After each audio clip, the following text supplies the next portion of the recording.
આજની ધર્મકથા. પ્રણામ.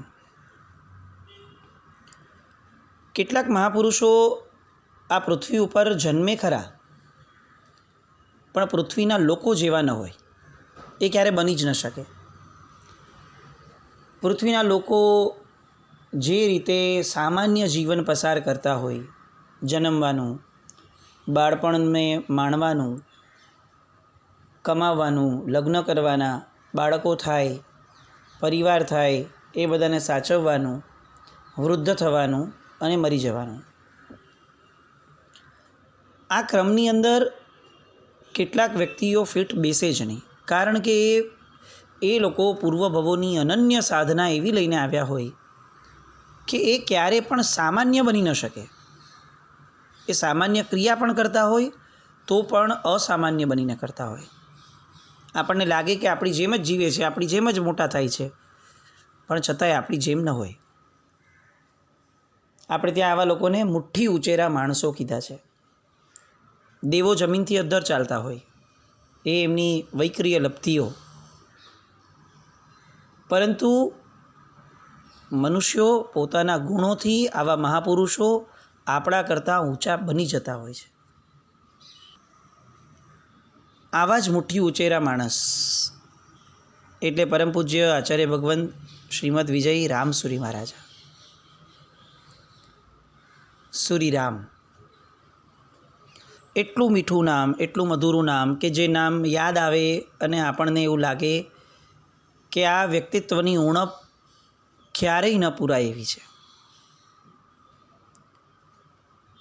આપણને હંમેશા મોટી મોટી વાતોનો, મોટા મોટા પ્રસંગોનો એક ક્રેઝ હોય છે, પણ એક અકાટ્ય નિયમ છે કે મોટા બનવું હોય તો નાની નાની વસ્તુઓમાં ધ્યાન રાખવાથી જ મોટા બનાય છે. નાના નાના પ્રસંગોની અંદર જે પોતાને જાળવતા નથી, એ ક્યારેય મોટા પ્રસંગોની અંદર મોટા નથી બની શકતા. સાહેબ સૂક્ષ્મથી સૂક્ષ્મ ધર્મને આચરનારા હતા અને આચરણ કરાવનારા પણ હતા. નાની અમથી બાબતમાં એમની જે શુદ્ધિ હોય એ જાણે સાહેબની ઓળખાણ હતી. એક મહાત્માએ આગળ જતા હતા અને જતાં જતાં એક આસન વચ્ચે રસ્તામાં આવતું હતું, એટલે દંડાસનથી એ આસનને જરા બાજુ પર મૂકી દીધું. પણ આ સીસીટીવી એ સતત એમની હારે રહેતું, અને એટલે એમણે નાના મહારાજ એ મહાત્માને બોલાવ્યા અને બોલાવીને કીધું, ભાઈ, આપણા વડીલજનનું આસન હોય ને તો એ આસનને વાંકા વળીને ઊંચકી અને લેવું અથવા મૂકવું. આ રીતે દંડાસનથી એને બાજુ પર કરવાઓ એ અવિનય છે, અને અવિનયનું ફળ અવિદ્યા છે. અવિદ્યાનું ફળ અજ્ઞાન છે, અજ્ઞાનનું ફળ સંસાર છે. એક વાક્યની અંદર સાહેબ કાયમ માટે આપણો દોષ અંદરથી કાઢી નાખે. એ ધારત તો એવું કહી શક્યા હોત કે ભાઈ આવી રીતે નહીં મૂકવાનો, બીજી વાર ધ્યાન રાખજો. પણ એમણે ટોકવું નહોતું. ટોકવું હોત તો પોતાનો અહમ પોષાય એ રીતે બોલાઈ ગયું હોત. પણ આ તો પારસ્પરિક એકબીજા પ્રત્યેની સંસાર વધી ન જાય એવી લાગણીઓથી ભરેલા મહાપુરુષ હતા. દશવૈકાલિક સૂત્રની અંદર એક પંક્તિ છે, ધમ્મે ઠિયો ઠાવયઈ પરમપી. સાધુ કોણ? તો કે જે ધર્મમાં સ્થિર રહે અને બીજાને ધર્મમાં સ્થિર કરે. આપણા શ્રાવકોના અતિચારમાં પણ સ્થિરીકરણ શબ્દ આવે છે. સ્થિરીકરણ એટલે આપણે ધર્મમાં સ્થિર થવું અને આજુબાજુના સાધર્મિકોને પણ ધર્મમાં સ્થિર કરવા. સાધર્મિક ભક્તિ એટલે સીધાતા સાધર્મિકને પૈસા આપવાથી અટકી જાય એટલી નાની ઘટના. આવું વિચારવું એ પણ સાધર્મિક ભક્તિ શબ્દનું ભયંકર અપમાન ગણાશે. અસ્થિરીકરણ, અવાત્સલ્ય, અપ્રીતિ, અભક્તિ આવા બધા શબ્દો અતિચારમાં મુકાયા આપણને જાગૃત કરવા માટે કે સાધર્મિક પ્રત્યેના વર્તનો બહુ જ અલગ હોય. પૈસાથી આ ધર્મને તોલી જ શકાય એવો નથી. પૈસો એક માધ્યમ હોઈ શકે, એ પર્યાય હોઈ શકે કે જ્યારે જેની જરૂર હોય ત્યારે એને એ આપો, પણ એના સિવાય ઘણું બધું આ સાધર્મિક વાત્સલ્યની અંદર આવે છે. સ્થિરીકરણ કરવું, વાત્સલ્ય આપવું, ગુણવાન છે તો એના પ્રત્યે પ્રીતિ જન્માવવી, અતિ ગુણવાન છે તો એના પ્રત્યે બહુમાનનો અને ભક્તિનો ભાવ જન્માવવો. સાધર્મિકો માટે પણ આ કર્તવ્ય હોય. તો શ્રીરામને સાધુ ભગવંતો પ્રત્યે આ સહજ અંદરમાં પ્રગટે એ વાત તો સામાન્યપણે આપણને સ્વીકારાઈ જાય એટલી સહજ લાગે. મહાપુરુષોના જીવનની અંદરમાં સામાન્ય ગુણો તો હોય જ. જાગૃતિ જબરદસ્ત. સંયમ યોગોની અંદર સાવધાની પણ બહુ સરસ. આ વાત જાણે સાહેબના જીવનની અંતરંગ અંગ બની ચૂકી હતી એવી વાતો.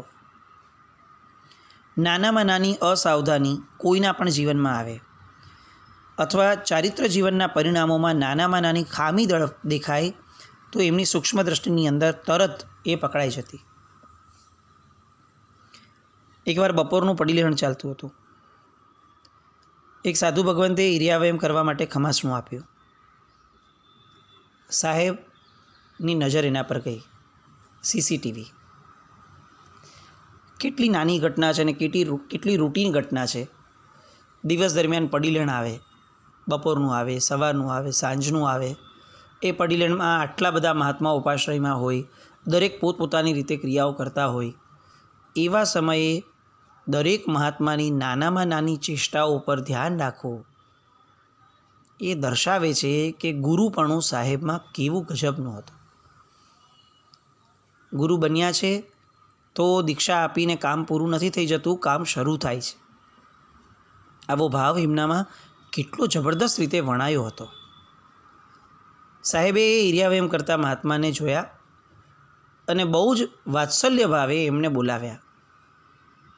પેલા સાહેબને એમ થયું કે સાહેબને કંઈ કામ હશે એટલે તરત જ ભાગ્યા. સાહેબે બાજુમાં બોલાવીને કીધું કે મહાત્મા, તમે હમણાં ખમાસમણું આપ્યું અને પછી ઇરિયાવ્યાય કર્યા ને? તો કે હા હા સાહેબ, ખમાસણું અપાઈ ગયું છે, આપને કદાચ ધ્યાનમાં નહીં હોય પણ મારાથી અપાઈ ગયું છે ખમાસમણું, અને પછી જ ઇરિયાવ્યાય કરું છું. એટલે સાહેબે કીધું કે વાત બરાબર છે, પણ તમે જે ખમાસમણું આપ્યું એ પંચાંગ પ્રણિપાત હતું? Spell bound. ઘણા બાઉન્સરો એવા આવે કે જે અનપ્લેએબલ હોય. સાહેબ પાસે આવા અનપ્લેએબલ બોલની વખાર હતી. પેલા મહાત્માએ મિચ્છામી દુક્કડમ માંગ્યા અને ફરીથી જઈ અને વિધિનું ખમાસમણ આપ્યું. અને એ ખમાસમણ એવું આપ્યું કે જેને શાસ્ત્રમાં ખરેખર પંચાંગ પ્રણિપાત કીધું છે. અને કદાચ આ ઘટના પછીથી એમને જીવનમાં જેટલા પણ ખમાસમણા આપ્યા હશે એ બધા જ ખમાસમણા આવા જ પંચાંગ પ્રણિપાતવાળા જ આપ્યા હશે. કારણ કે જ્યારે જ્યારે ખમાસમણું આપ્યું હશે ત્યારે ત્યારે રામસુરી મહારાજ યાદ આવ્યા હશે. એ ક્ષમાશ્રમણને વંદન ઈચ્છામી ખમાસમણો દ્વારા વંદ્યું આવે ત્યારે કદાચ એમના અંતરમાંથી એક શબ્દ, એક ભાવ સહજપણે નીકળતો હશે. નમન છે, નમન છે સુરીરામ મારા. સાહેબના જીવનના હજી એક પ્રસંગમાં આપણે થોડા સામાન્યપણે ઊંડા ઉતરીએ. સાવ સામાન્ય પ્રસંગ. વાત છે એમના સાવ પાછલા સમયની, એટલે કદાચ સાહેબ કાળ પામ્યા એના થોડાક મહિનાઓ પહેલાંની, અથવા મહિના દોઢ મહિના પહેલાંની જ. એક વખત એક મુનિ ભગવંત ગુરુદેવની પાસે ઊભા હતા, સાહેબ પાસે, અને સાહેબને વ્યવસ્થિત બેસાડવા માટે એ થોડા વાંકા વળ્યા અને વાંકા વળી અને સાહેબને થોડું વ્યવસ્થિત બેસાડતા હતા. બેસાડી દીધા પછી હવે જરાક ઊંચા થયા, એમનું ધ્યાન નહીં રહ્યું અને એમનું માથું, એમનું મસ્તક સાહેબના જડબા સાથે જોરથી ટકરાયું.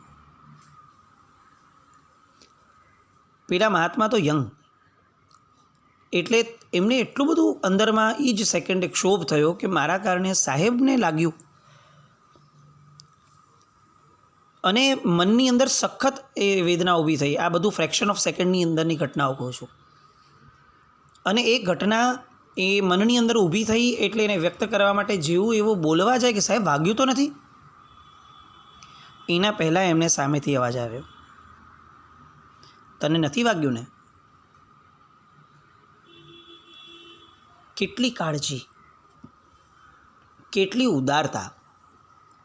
જે ઘટના સામાન્યથી પણ આપણને એનોઇડ કરે, ગુસ્સે ન થઈએ, બરાબર છે, એકવાર સમજી શકાય, પણ એમ તો થાય ને કે ભાઈ જરા સંભાળીને કરો ને. અને પછી ઉંમર કઈ, 90+, અવસ્થા કઈ, પૂર્ણપણે બીમાર અવસ્થા. આવા સમયમાં પણ જેમને આવી સમાધિ હતી, એ મહાપુરુષને પાછલી છેલ્લી ક્ષણોની અંદરમાં કેવી આનંદતમ અવસ્થા હશે, એ આપણી કલ્પનાની બહારની છે. આપણે ઘણીવાર એમ કહીએ કે સમાધિ મળી જાય તો ઘણું, સમાધિ જીવનભર રાખીએ તો જ મળે છે. એ અચાનકથી પેલું ફ્લાઇંગ ડિશ આપણે નાનપણમાં રમતા હતા કે અચાનકથી કોઈ ડિશ ફેંકતું હોય ને આપણા હાથમાં આવી જાય, એવો લકી ડ્રો નથી સમાધિ. અને સાહેબે એમના જીવનમાં પરિણતિના સ્તર ઉપર ઊભું કર્યું હતું. કાયમ માટેની સમાધિ એવી કે અંતિમ સમયે સમાધિએ આવવું પડ્યું. સાહેબની સૂક્ષ્મતા, સમાધિ કેવી હશે, આપણે હજી એક દ્રષ્ટાંત પરથી લઈએ. વાત છે વિક્રમ સંવત 2053ની, ઝવેરી પાર્ક, રાજનગરનો ઉપાશ્રય. દિવસ હતો ચૈત્રવદ દસમનો. પૂજ્યશ્રીનું જસ્ટ રિસન્ટલી સ્ટ્રિક્ચરનું ઓપરેશન થયું હતું. ઓપરેશનો તો આમ પણ આપણે પહેલાં જોયું છે, સાહેબના અઢળક થયા છે. આ ઓપરેશન પછી ડૉક્ટરે સૂચના આપી હતી કે તમારે ગરમ પાણીનો શેક કરતા રહેવું પડશે. એટલે મહાત્માઓ તરત એ એમની રીતે વ્યવસ્થા કરતા અને શેક કરતા સાહેબનો. એક વખત સાહેબનો આ શેક ચાલુ હતો એ દિવસે, ચૈત્રવદ દસમના દિવસે, અને સાહેબજીને ઊભા રહેવાનું બેલેન્સ ન રહ્યું સમહાવ. અને એના કારણે જે ઉકળતું ગરમ પાણી હતું, એ ઉકળતા ગરમ પાણીના સાહેબના અંગ ઉપર પડતા સાહેબ સખત દાઝી ગયા. એક ઉકળતા પાણીનું ટીપું આપણા ઉપર પડે તો આપણી સ્થિતિ શું થાય છે એ આપણે સમજી શકીએ છીએ. સાહેબ ઉપર શેક લેવાનું જે ઉકળતું પાણી હોય એ આખું એમની પર ઢોળાયું. સખત પ્રમાણમાં દાઝી ગયા, સખત પ્રમાણમાં. આજુબાજુના મહાત્માઓ સખત ટેન્શનમાં આવી ગયા. કેટલાકને તો કંઈ સૂઝ્યું જ નહીં કે હવે શું કરવું, બિકોઝ એટલી ભયંકર ઘટના લાગી કે એ સમજી જ નહોતા શકતા કે આ શું થઈ ગયું. તાત્કાલિક ડૉક્ટરને બોલાવ્યા, પ્રાથમિક ઉપચારો થયા. ડૉક્ટરે જોયું અને એમણે સ્પષ્ટપણે કીધું કે સાહેબને અત્યારે ને અત્યારે જ એર કન્ડિશનવાળી રૂમમાં રાખવા પડશે, કારણ કે આ ભર ઉનાળો, એમાં પણ રાજનગરનો ઉનાળો, અને એમાં પણ આટલી બધી ગરમ પાણી પડ્યા પછીની જે ગરમી ઉત્પન્ન થઈ છે અંદરમાં, એ સાહેબને લાઈવ પડતી હશે. ભલે એ બોલતા નથી, પણ એમનું શરીર રિએક્ટ કરશે, ઊંધું ચત્તું થશે, અને આગળ જતાં આ દાઝેલો ભાગ જે છે એને જો ઠંડક નહીં મળે તો એ બહુ વકરશે. આ બધી વાતો સાહેબની સામે જ થાય છે. બીજા બધા મહાત્માઓ સમજે છે, પણ કોઈની હિંમત થતી નથી કે આ વાતને આગળ વધારે. અને કોઈ હજી કંઈક બોલે એ પહેલાં જ સાહેબે આ પરિસ્થિતિમાં, આપણે જસ્ટ વિઝ્યુલાઇઝ કરીએ, હજી તો દાઝ્યા એને કદાચ કેટલીક મિનિટો થઈ છે, કલાકથી પણ, અડધી કલાકથી પણ અંદરનો સમય હશે કદાચ. અને એવા સમયે સાહેબે કીધું કે ભાઈઓ, ડૉક્ટરને બોલાવીને, ડૉક્ટરને સંબોધીને એમણે કીધું કે ભાઈ, એવી કોઈ પણ પ્રકારની હિલચાલ ન કરજો કે જેના કારણે મારું સંયમ જીવન કલંકિત બને. પરિસ્થિતિ એવી હતી કે ન બેસાય ન સુવાય. અને આવી પરિસ્થિતિ વચ્ચે પણ જે મર્દાનગી ભર્યો જવાબ એમણે ડૉક્ટરને આપ્યો. મર્દાનગી કહી હવે એટલા માટે કારણ કે આ સહજપણે ન નીકળી શકે. નાની નાની વાતની અંદર ધર્મને છોડી દેનારા અને પ્રેક્ટિકલી જીવવાની વાત કરનારા આપણે કદાચ સમજી પણ નહીં શકીએ કે આ સ્તર કેવું હોય. અને આ કોઈ હજારો વર્ષ પહેલાંના મહાપુરુષોની અથવા સતયુગની અંદર થયેલા ઉત્તમ પુરુષોની વાત નથી. આ આપણી વચ્ચે હમણાં જ હજી રહીને ગયેલા એવા મહાપુરુષની આ અંતરંગ ઘટનાઓ છે. સાહેબના જીવનની સૂક્ષ્મ વાતો જેટલી સાંભળીએ એટલી ઓછી લાગે. આપણને ઘણીવાર એવું થાય કે સાહેબના જીવનની વાતોને સાંભળીએ જ રાખીએ, નાના નાના પ્રસંગોને, તો પણ કદાચ સાહેબના જીવનની ઘટનાઓ એ પૂર્ણ જ ન થાય એટલી જબરદસ્ત એમની ધારાઓ હતી. નાની નાની વાતોની ધારા. સાહેબના કેટલાક ટંકશાળી વચનો આ બાબતની અંદરમાં. ભરત ગૂંથણ, એક સાધ્વીજી ભગવંત સાહેબનું પ્રવચન ચાલતું હતું અને એ સાધ્વીજી ભગવંત કોઈક કાર્ય માટે ભરત ગૂંથણ કરતા હશે. પ્રવચન તો પૂરું થઈ ગયું. સાધ્વીજી ભગવંત તો બીજા કેટલાક આવ્યા ત્યારે એમણે સાહેબે એ સાધ્વીજી ભગવંતને જે આવ્યા હતા એમણે કીધું કે એક સાધ્વીજી ભગવંત આ ભરત ગૂંથણ કરી રહ્યા હતા, એ એમને આપ જાણો છો? પેલા મહાત્માને એમ થયું કે સાહેબનો કંઈક સરસ મજાનો લાભ મળી જશે એટલે એમણે કીધું હા જી સાહેબ જાણું છું, પણ સાહેબ આપ અમને પણ આપો ને. અને એમણે કીધું ના એ બરાબર છે, પણ આપ એમને પહેલાં બોલાવી આવો. તાત્કાલિક ધોરણે એમને બોલાવવામાં આવ્યા અને એ તો ઉછળતા હૃદયથી આવ્યા કે કંઈક સરસ મજાનો લાભ મળશે. અને ત્યારે સાહેબે એમના આવ્યા પછીથી બહુ જ વાત્સલ્ય ભાવે કેટલાક વાક્યો કીધા. ચારિત્રની પ્રત્યેક ક્રિયાઓ મોક્ષ માટેની છે અને શુદ્ધ ઉપયોગપૂર્વકની કરવામાં આવેલી ક્રિયા એ જ કર્મની નિર્જરા રૂપ છે. વ્યાખ્યાન સાંભળતા હોઈએ અને વ્યાખ્યાન સિવાયની કોઈ પણ ક્રિયામાં આપણે ધ્યાન આપીએ, એને ક્રિયા કરી ન કહેવાય, યોગ સેવ્યો ન કહેવાય, એને વેઠ ઉતારી કહેવાય. એટલે ખાસ હું તમને આ તકેદારી રાખવા કહું છું, વેઠ ન ઉતારો. જો વેઠ ઉતરે તો પ્રભુની આજ્ઞાનો ભંગ થાય. આપણે સાધુ છીએ, ભરત ગૂંથણ આપણાથી ન થાય. સાહેબની કેવી તકેદારી, કેવી વાતો. વાંચનાની અંદર સાહેબે એકવાર મહાત્માઓને લીધું હતું કે લોકો તો આપણને પૂજશે જ, પણ આપણે સતત એવું ચેક કરતા રહેવું જોઈએ કે આપણે ખરેખર પૂજનીય છીએ ખરા. લોકો નમસ્કાર કરે એમાં હરખાઈ જવાની જરૂર નથી. જો આપણો આત્મા સાધનાથી કૃતકૃત્ય થાય તો જ આપણે કંઈક અંશે સંતુષ્ટિ લઈ અને આવતા ભાવમાં જઈ શકશું. સ્વાધ્યાય એ સંયમ જીવનનો પ્રાણ છે. ઉપયોગપૂર્વક સ્વાધ્યાય કરનાર વ્યક્તિ એ ભગવાનની ખૂબ નજીક હોય છે, કારણ કે સ્વાધ્યાય એ સાધકના જીવનની સંજીવની છે. સ્વ પર કલ્યાણની સાહેબની ભાવનાઓ. પૂજ્ય ધર્મરક્ષિત સુરી મહારાજ સાહેબ, ગુરુદેવના ચંદ્રશેખર મહારાજ સાહેબના શિષ્ય, એકવાર સાહેબને ભેળા થયા હશે, રોકાવાનું થયું હશે અને સાહેબનો જે ઓઘો છે એની દાંડી તૂટી ગઈ ધર્મરક્ષિત મહારાજ સાહેબની. એટલે ધર્મરક્ષિત મહારાજ સાહેબે તરત જ તાત્કાલિક શ્રાવકોને બોલાવ્યા હશે. સાહેબ તો ખાલી એમની હારે હતા.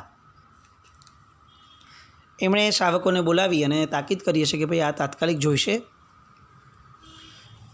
આ લોકો ગયા, આગળ પાછળ બધે જોયું, પણ આજુબાજુમાંથી ક્યાંયથી એવી ગોળ દાંડી અને ચોરસ દાંડી, આ બે દાંડીમાંથી ગોળ દાંડી મળી જ નહીં, ચોરસ દાંડી મળી. શ્રાવકો લઈ આવ્યા. સાહેબનું ધ્યાન સતત છે દરેક ઘટનાઓ પર.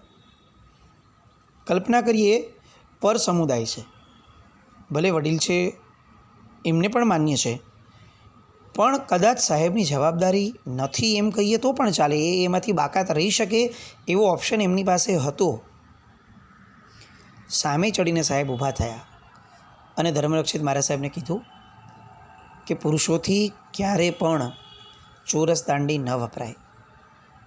વ્યવહાર ધર્મ એનું પાલન જો નાનકડી રીતે પણ આપણે ચૂકી જશું તો આપણે પ્રભુના ગુનેગાર બનશું. અહીંયા ન મળતી હોય તો નજીકમાં શંખેશ્વર છે, શંખેશ્વરથી મંગાવી દો. અને એમણે તરત જ ત્યાં ભાઈ બેઠા હતા એમને કીધું કે આ દાંડી જ્યાંથી મળે ત્યાંથી તાત્કાલિક લઈ આવવાની જવાબદારી તમારી, પણ દાંડી તો ગોળ જ જોઈશે. પ્રભુની આજ્ઞા એ સૂક્ષ્મ દ્રષ્ટિએ જેના જીવનનો પ્રાણ છે એવા વ્યક્તિઓ એ જો આપણા જીવનનો પ્રાણ બને તો કદાચ પ્રભુ ન મળ્યા તો પણ પ્રભુને પામ્યાનો અહેસાસ મળે એટલું તો થઈ શકે. અને એ પ્રભુને પામવાનો અહેસાસ એટલે નમન છે સૂરી રામ મારા. જીનાજ્ઞાવૃત્ત કંઈ પણ બોલાયું હોય તો મિચ્છામિ દુક્કડમ. જૈનમ જયતિ શાસનમ.